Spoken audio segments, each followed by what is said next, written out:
Konflik horizontal dan vertikal. Konflik vertikal merupakan konflik yang terjadi antara komponen masyarakat di dalam suatu struktur yang mempunyai tingkatan. Misalnya konflik antara buruh dan atasannya. Konflik horizontal merupakan konflik yang terjadi antara individu atau kelompok yang mempunyai kedudukan yang sama. Contoh konflik horizontal adalah konflik antar ras, etnis maupun agama. Assalamualaikum warahmatullahi wabarakatuh. Nama saya Widya Spitasari. Jadi di sini saya akan menjelaskan tentang faktor penyebab konflik di masyarakat. Faktor penyebab konflik di masyarakat yang pertama, adanya perbedaan jati diri atau yang disebut suku, bangsa, agama, ras, budaya, dan bahasa yang dinilai negatif dengan jurang pemisah. Yang kedua, adanya perbedaan kepentingan dan tidak dikelola dengan baik. Yang ketiga, kurangnya rasa toleransi tenggang rasa dalam menghadapi perbedaan yang ada. Yang keempat, munculnya golongan atau kelompok yang fanatik dan sentimen dengan golongan lainnya. Yang terakhir, adanya perbedaan-perbedaan antara individu, seperti perbedaan pendapat, pendirian, perasaan antara individu maupun kelompok. Assalamualaikum warahmatullahi wabarakatuh.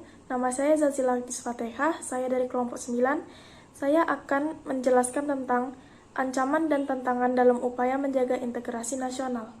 Perbedaan antara ancaman dan tantangan. Ancaman merupakan salah satu bentuk usaha yang bersifat untuk mengubah atau merombak kebijaksanaan yang dilakukan secara konsepsional melalui segala tindak kriminal dan politis.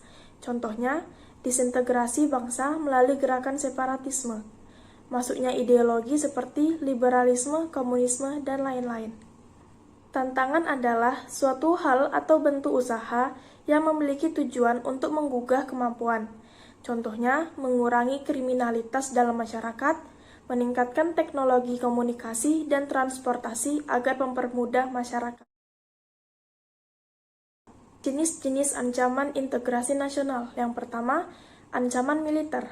Ancaman militer adalah ancaman yang menggunakan kekuatan bersenjata yang membahayakan kedaulatan negara, keutuhan wilayah negara, dan keselamatan segenap bangsa. Ancaman militer terhadap integrasi nasional dapat berasal dari luar dan dalam negeri. Contoh ancaman dari luar negeri adalah agresi militer, mata-mata, sabotase, aksi teror dari jaringan internasional, dan pelanggaran wilayah oleh negara lain. Contoh ancaman dalam negeri adalah konflik horizontal, aksi teror, gerakan separatis, sabotase, dan pemberontakan bersenjata.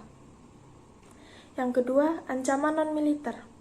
Ancaman non-militer adalah ancaman yang tidak menggunakan senjata, tetapi jika dibiarkan akan membahayakan kedaulatan negara, keutuhan wilayah negara, dan keselamatan segenap bangsa.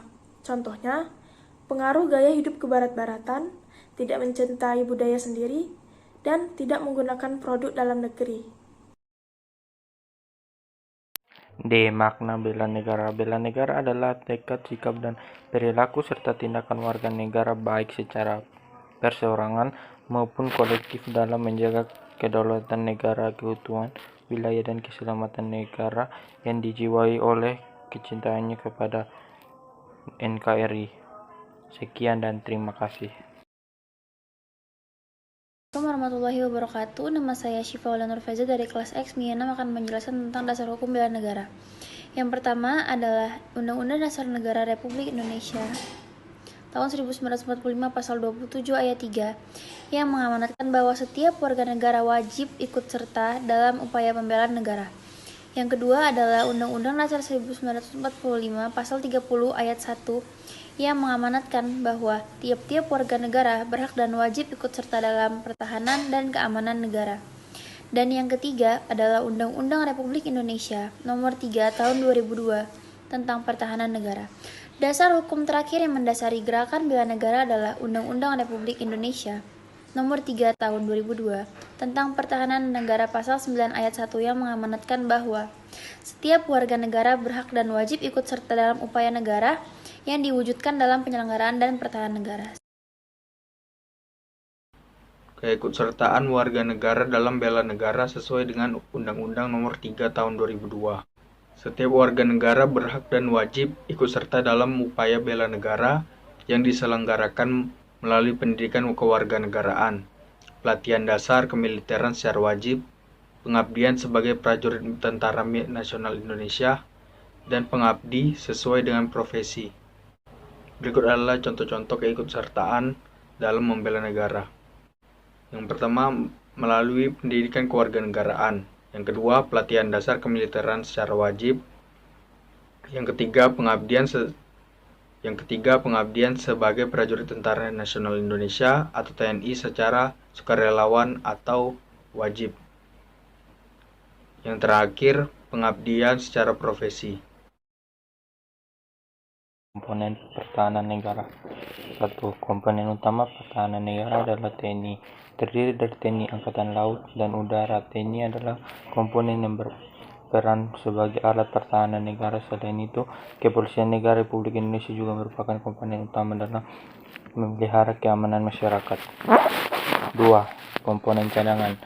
Komponen cadangan antara lain warga negara, sumber daya alam, serta sarana dan prasarana nasional yang telah disiapkan untuk memperkuat komponen utama. 3. Komponen pendukung. Komponen pendukung adalah sumber daya nasional yang dapat diambil untuk meningkatkan kekuatan komponen utama dan komponen cadangan.